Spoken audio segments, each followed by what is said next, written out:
Hello chess fans, we're back with another rapid chess video and we're against Ming Bing.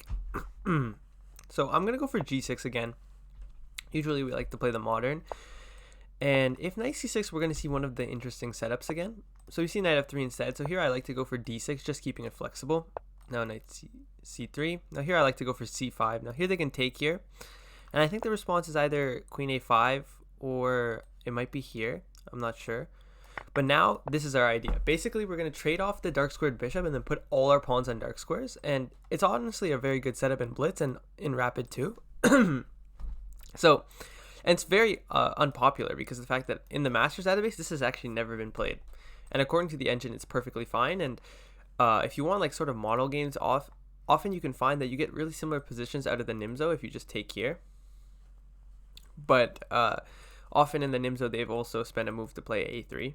So that's why the Nimzo, so it's sort of give and take because the fact that in Nimzo you have to play e6, e5. Here we're playing e5 in one go. And there you would get the extra tempo by them wasting with e3. Okay, so they go for e4. I'm going to go for queen e7, defending my pawn here. And just keeping flexible.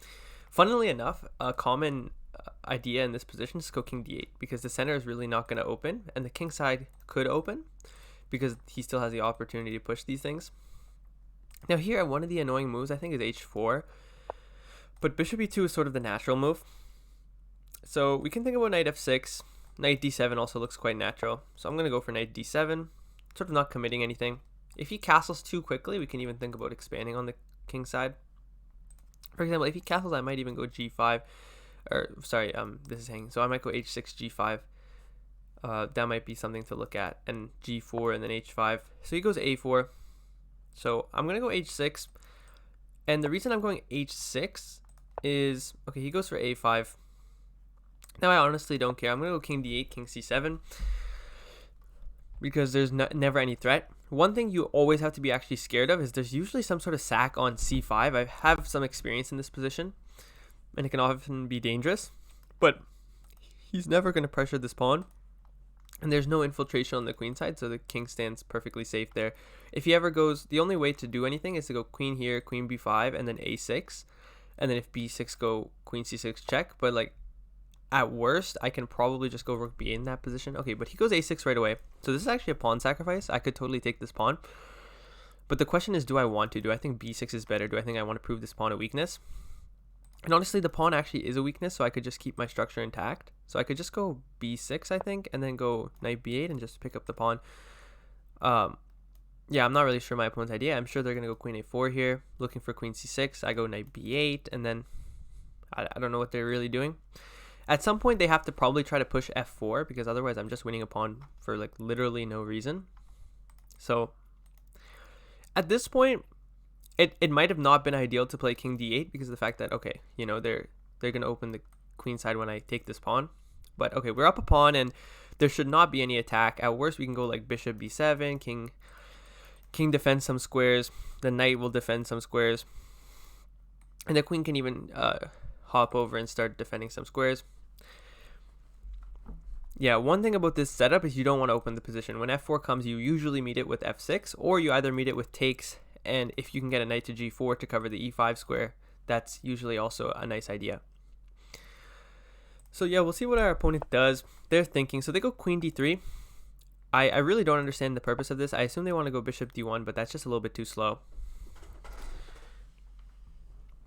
And okay, they do go bishop d1. So now I think I'm just going to take this. Simple enough. Put pressure here. I assume bishop a4. And I think I'm forced to go bishop b7 there because I really don't want to allow bishop c6 to come. And okay, so yeah, they go for bishop a4. So bishop b7 is a natural move. Is there anything better? Knight d7 would be a blunder because of bishop c6, and then he's attacking my rook and my bishop at the same time. So, oops, sorry about that. I don't know if anyone saw that, but okay, so here, yeah, I'm worried about bishop c6, so I could go here. Now, I could just develop my pieces. Like, am I really worried about bishop c6 because I can just retreat? Maybe not. Maybe it's not the biggest threat in the world. But yeah, knight here looks natural too.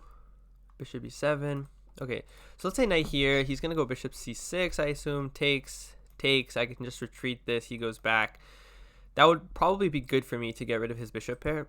So I think, yeah, best to probably just develop. But do I even want to go f5 in the future? Not anytime soon. Also, maybe I could think about going here and bishop d7. Takes, and actually I don't even know if I want to go bishop d7. Yeah, actually this is a difficult position. Honestly, I'm really used to playing blitz, so I'm not used to really taking my time. But yeah, I have a lot of options. Knight f6 is definitely something to consider. Bishop here, takes. And then I have to move this, and this kind of becomes weak. Or on bishop c6, I actually also have bishop e7. So yeah, I think I'm just going to go knight f6. I just got to make sure. Yeah, here, I just have here. So that's fine. He could go bishop b5. Actually, that's possible. But then I get bishop b7 with tempo, right? Because I have a6 right after. And the bishop might want to go here. I'm really not sure what I want to commit to yet, because bishop d7 also prepares possible b5 ideas in the future. I expect castles, maybe knight e1, knight d3, looking for f4. If I go here, he might just go like bishop back, because then my bishop is a little bit misplaced here. I go bishop back c8 and try to look for this. So maybe it's not actually wise to put the bishop here, because he'll just move his bishop back. And it's my idea to push the pawn, but then the pawn's not really going anywhere. His setup is sort of quite solid. Like, his main idea might be, like, if I were to sort of get a piece anywhere, if I could get a knight to a5, that would be nice, because then I would be putting pressure here, and he has no way to kick a knight off a5, but I really have no way to get a knight to this square b7, which then I could go to a5. Maybe, did I have any way to do it? Knight here, yeah, I don't think so. This would be the only way that I could see myself getting a knight to b7, but that takes too long, and also I'm creating too many weaknesses. So we'll see what our opponent does. I assume he'll castle. And then I have to think about bishop b7 or bishop c8. Both moves are definitely possible. I think bishop b7 looks a little bit more natural to me, followed by knight bd7. And then it's actually kind of hard to make progress, maybe like king c7. So yeah. Yeah, I'm going to go bishop b7, because I don't think bishop c8, bishop d7 actually does anything for me after he moves his bishop. And I don't think the bishop is particularly strong here. I think I can go knight d7, go here, take this pawn here. And, I don't know, go a6 even. And my structure is incredibly solid. And I can maybe even try to trade pieces off or get some sort of initiative on the king side, because my king is going to be very solid on the queen side after knight d7, king c7, a6. So yeah, the idea of this is I just want to get out of this piece hanging. So now knight d7 was my idea. I could have also gone knight h5, which I'm not really sure why I didn't consider, because yeah, that was definitely a better move than the move I just played. Okay, he wants to go knight a3. So king c7 is the most natural move. Also, I already mentioned knight h5, looking for here. I think I'm going to go knight h5, because the problem with knight h5 is, does he have takes here, and some pressure? So maybe just king c7. I think this move also, he's more likely to play knight a3, which just runs into a6. So yeah, I mean, honestly, he probably should play this at some point. My immediate idea is to take, go knight h5. Okay, so yeah, there. A6. So now all the squares are covered, and this is really being nicely defended by the knight here, and there's really no way to kick the knight out. This is defended by the pawn. He has no infiltration. Maybe retreating this. I probably should go g5 at some point, I assume. g5, maybe rook here. Okay, he goes bishop there. It's a little bit weird. I could go knight g4 immediately, attacking here. I'm always scared of some sacrifices here. That's always something to be worried about. But yeah, at this point, maybe I can just start expanding on the king side. Though I'm not really sure, actually, if that expansion on the king side is good for me. Because, like, what looks the most natural is, like, here. Let's say he goes, like, f3 or something. And he just can start running his king away. I think g5 to stop the expansion there is honestly fine. I'm going to go g5. I can go rook b8 here. Worst case scenario, or even bishop c8, because the bishop doesn't do anything on c6. So yeah, go g5. Maybe look for g4, it's possible, but maybe go for rook g8 and then h5. Okay, rook b8. He's turning this pawn a little bit, so I could go rook g8. There's no threats there won't be any threats for a while at least. Like there's literally no way to organize your pieces to create threats here, I believe. Takes, takes, takes, takes. This is defended. At worst, I can go here. I mean, the knight probably has to go back to c2. I don't really see any threats. He might have to even like do this, like double. But in that time, like I should get some amount of counterplay with like this, maybe h3. I'm not sure. Maybe knight g4 ideas. Okay, rook a2. Let's go h5. I mean, I think he should just go rook here. Okay, he's threatening this, but not really because I just take it. But at this point, I think it's just appropriate to play rook b8. Just in case I ever need some defense, I always just have it. And he's no longer ever threatening to pick up the pawn on the a3 square, or sorry, a6 square. So I think I'm fine there. So yeah, here I think I'm just comfortably up a pawn. So queen d2, threatening the pawn here. Now, a blunder might be to think I have knight g4 here. That would be a very bad move. And the problem actually arises when I can just pick up this pawn. Yeah, I'm not really sure why I shouldn't. I'm attacking this. Queen c2. Okay, I'm still defending this. So I can always go bishop c8, defending this more. He could go back. I would just go... Okay, he goes queen f5. That's not a move I actually saw whatsoever. I mean, g4 looks quite natural. Bishop c8 looks very natural too. Here. b5 here and here. I don't know. I could even go here, g6 here, and then here. Threatening this check. Not sure how much that does for me though. Okay. Yeah, bishop c8 looks the most natural. I guess he's going to win this pawn. I really have nothing to do about that. And I have takes here. So I'm going to go rook g6, maybe defending. Is there any tactics like this? Takes, takes here. I'm on the queen. And if he takes, takes, I'm up a lot of pawns. I'm up 2 pawns, but if he takes on h5, I have takes there too. But even takes, takes, I'm like, I just sacrificed the exchange for no reason, so probably no point. Rook g6 looks natural to me. I don't know, though. Like, can he suddenly start shifting this over to the king side then? Because on rook g6, what's my next move? My next move might be here. Queen f8. f4. Queen g7. Putting pressure here. Yeah, honestly, that seems reasonable. So let's go rook g6 defending this. If he... oh, what if he takes here? Oh yeah, that was my whole idea, I guess, with rook g6. Yeah, to defend the knight more.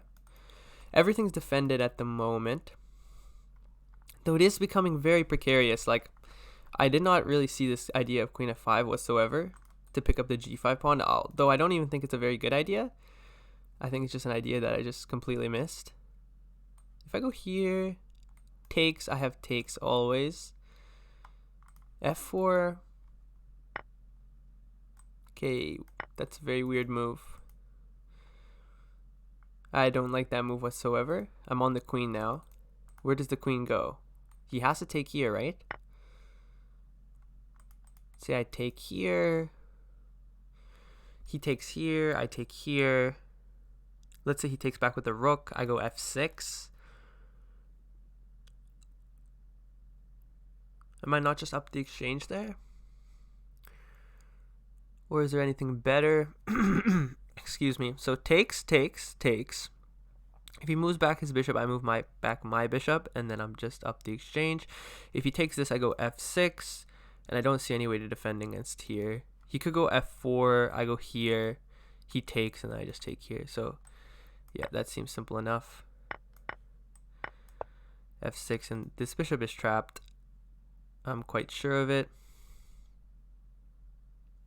Oh, actually, I didn't even consider. After rook e8, he has bishop takes d6. Oh, so I just have to go king d7, yeah. Wait, that's an easy fix. Never mind. Yeah, I was only thinking about rook d8, e8 to trap the bishop, but I think this traps the bishop more cleanly. So f4. Here, just king here, I assume. If takes, I just take here. e6, I assume, is what's going to be played. Because is there any argument to going here, taking here with the bishop here, here? No, there's not. Let's just pick up the bishop.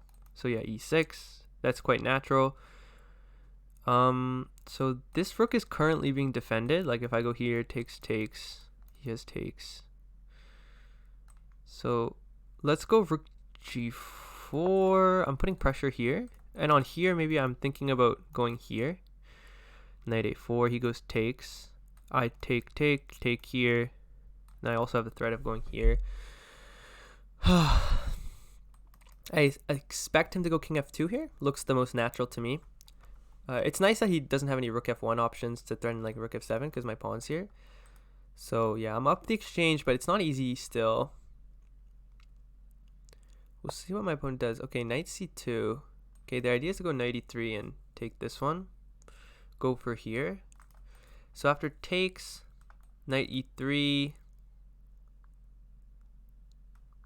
That does look pretty strong, honestly, to get the knight to f5. Wow, I didn't even see that. Rook e4, king here. Takes. Check here, and then rook g5. Yeah, rook e4. Or I could just go here, here. No, I think rook e4. I think provoking king f2 is good here. And now I take. Because now on knight e3 I have another check. Oh my god. I just completely overlooked the fact that this is... Oh my god, I overlooked that completely. That was really bad. Oh, I just completely overlooked that. King g3. I thought I had I thought I had this check. Oh my gosh, that was really, really bad. Because yeah, now I'm going to lose a pawn. I mean, it's still not the end of the world because I still think I'm winning, but yeah, very, very unnecessary to allow that. At least. Yeah, that's so stupid. That was just really dumb. I thought I had here. And then after he goes back, go rook g5 to cover both of these, but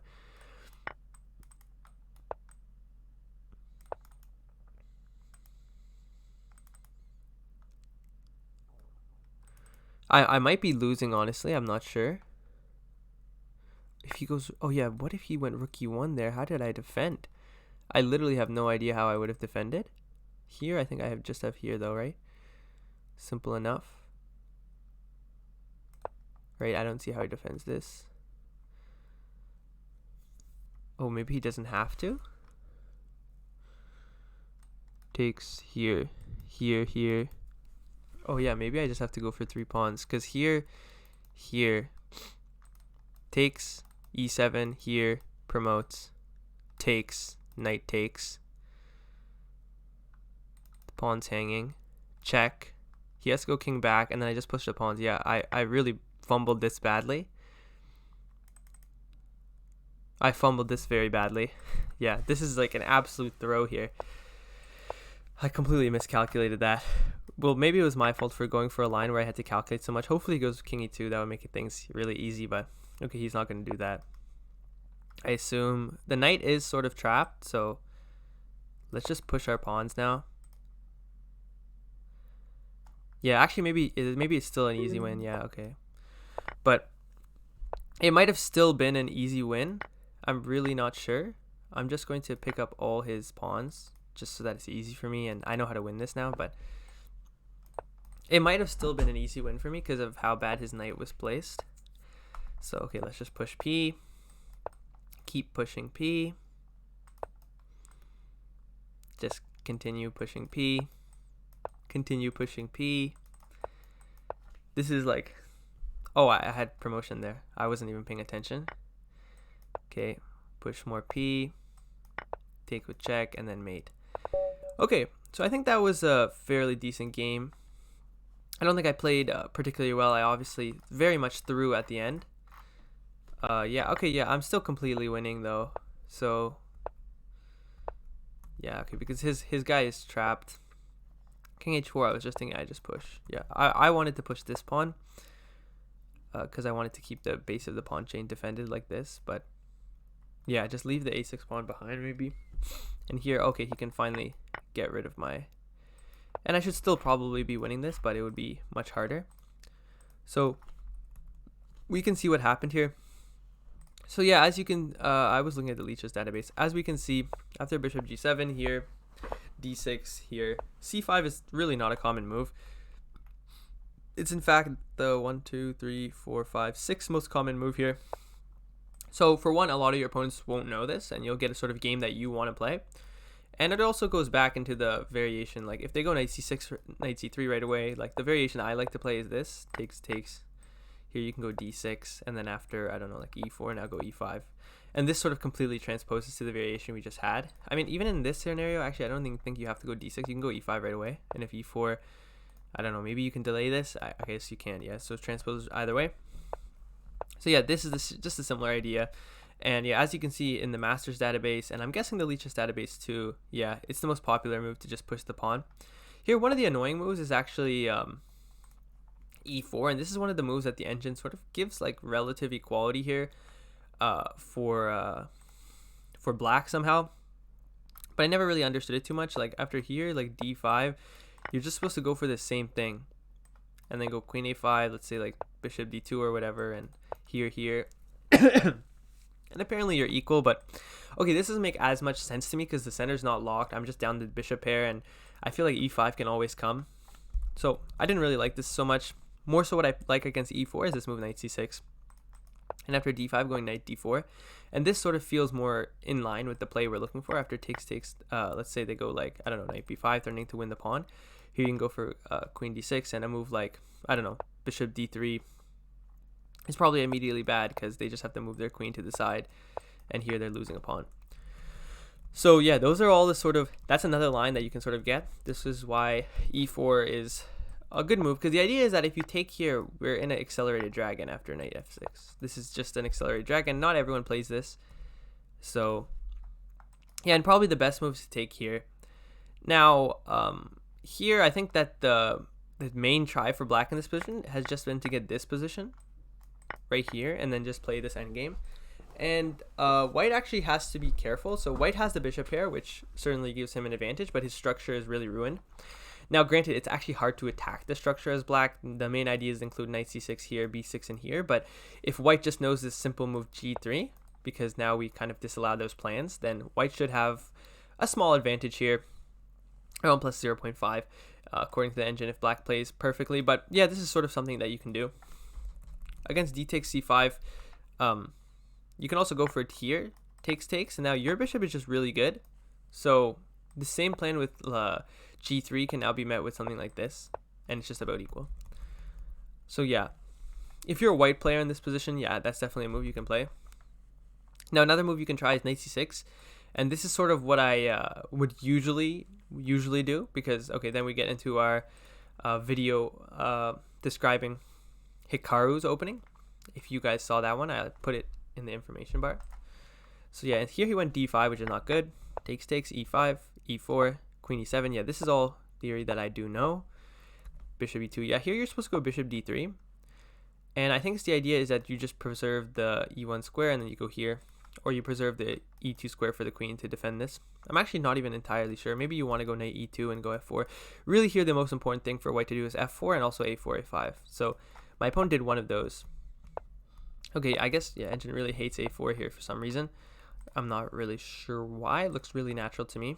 The idea is, okay, we don't want him to get a perfect setup with like a knight b6, I don't know, a queen on a4 somehow, or going a4, a5, a3, and then, you know, my pieces have nice squares. So a4 seems natural. Here I went h6. Here I really should go f5. And yeah, now the engine's saying that it doesn't like it as much. This is sort of not generally the idea in this position. It's not generally to try and open it up. And here, yeah, okay, I'm already playing this is just kind of stupid, right? Yeah, this is just ridiculous. Yeah, humans would not play like this. It looks like too sort of open. So f5 I think is just not the general idea. h6 is a much more human move, I feel. a5 here, I went king d8. Yeah, again, as you can see, king d8 is the best move. So here a6 was played, I went b6. Yeah, here you could also take, but yeah, I sort of just evaluated that I just didn't know what to do, like how to make progress in this position. Like, do I go knight b6? I can never ever push a5 because my rook's not defending it. So I thought he slowly gets pressure on the king side, and if I don't get anything on the queen side, then like, okay, what do I really have? So b6 here, and now, okay, here this is apparently a bad move. Should go f5 again, because if takes, oh, e4 is a fork. Yeah, queen d3 is just a dumb move, I think that he should go here, here, here. Like if I go here, now I go knight d1, right? Or, okay, well, he first has to defend that, so, okay, maybe knight d2 and then f4. Okay, but knight b8 just picks up a pawn. Knight f6 is good. Bishop c8 is the best move. So I did consider bishop c8 and bishop b7 are both better. Oh no, bishop c8 and knight f6 are equal. Okay, so I did play the best move here. Bishop b7. Yeah, here I should go bishop c8. Wonder what the idea is. So the idea is not bishop d7, because I did say that I thought he'd just move back. And then my knight doesn't have anywhere to go. So bishop b7 is also fine. Now this position is quite equal. I thought this whole plan of going knight c2 was really too slow. I think he should definitely go f4. Takes, sorry, yeah, his pawn on e4 is hanging. I just missed that, I guess. So yeah, he should go f3 or whatever. So then yeah, here I thought, I should have played knight h5. I knew I should have played knight h5 just to prevent this sort of threat from ever coming. But king c7 is fine too. Here I prevent f4. Now here I start pushing. So here he's fine if he goes knight c2. Oh, maybe to go back like this, funnily enough. Okay, but humans won't do that. Queen d2 just hangs a pawn. Queen f5 was really annoying. Yeah, rook g6 is the only move. Yeah, because I remember I was calculating like takes. Oh, if I want to take with the bishop, if my rook wasn't on g6, then he can take this knight here. So takes here, takes, e6. And yeah, this is just a pretty easy tactic. I think a lower rated player, like maybe like a 2000-ish player, would be like, oh, if I take here, take here, take here, take here, take here, he has 2 pieces for the exchange. End of line. But then to see further, to be like a stronger player, then you have to see, okay, then we're trapping the bishop, and then even further, like king d7 fully traps the bishop. So this was like just a nice tactic to sort of finish off the game, and this is sort of type of thing that you have to see if you want to become stronger, because you can't just go halfway into this line and then get scared. And then here you can even see like the engine for a second. Okay, it says plus 0.4, but this sort of move is a move that I would advise against, because it's just like, it's keeping more pieces on the board. It's keeping more chances to make mistakes. Often, if you can simplify into an ending, like I know this ending should be winning for me, then it's just like, okay, don't do that. So here, instead of that, I should just take. Yeah, why did I not see takes? That is so obvious. And after here, just go king d7 now. That is very, very obvious. I'm really not sure how I didn't see that, but yeah, this was bad by me. This was all fine. Then here, king c7 with e6. Oh my gosh. Yeah, I'm just up a million pawns. I really just did not want to give up a rook. So yeah, rook takes d5. So I guess this was all fine then, huh? But is there any other way I can avoid the counterplay? Like here, knight e3, rook f4, I thought g3. Oh, rook f3, yeah, that makes sense. But then rook here, b5, king here. Oh, wow. This is something I'd find very hard to consider. Wow, that's a nice option. Yeah, but I didn't see that. And then here I feel like I really messed it up at the end here. And then, okay, my opponent blundered. But it was already getting quite difficult. Like, I think that king h4, g4 is a difficult plan to find with low time. And other than that, like if you go h4, it's just, I think it's clearly winning for me. You literally have no option, something like this, and then I just push pawns. And I'm never really scared of a move like knight e6 because I trade rooks. And the second he trades rooks here, it's extremely easy because of the fact that the 3 pawns just destroy the knight. Like the king is not here to defend the pawns, so the 3 pawns, like for example, if takes, the 3 pawns get past the knight every time. He can't even take here because I think I just go here, here, something like this, and then push the pawns and I win. So yeah, I think that at the end of the day, this game was not great. I did blunder a lot of the advantage there. Yeah, as you can see, it was a pretty clean game until I completely blundered there. But anyways, that sort of things happened, and I haven't really played this time control much, but nice to get a win. So I'll see you guys in the next video.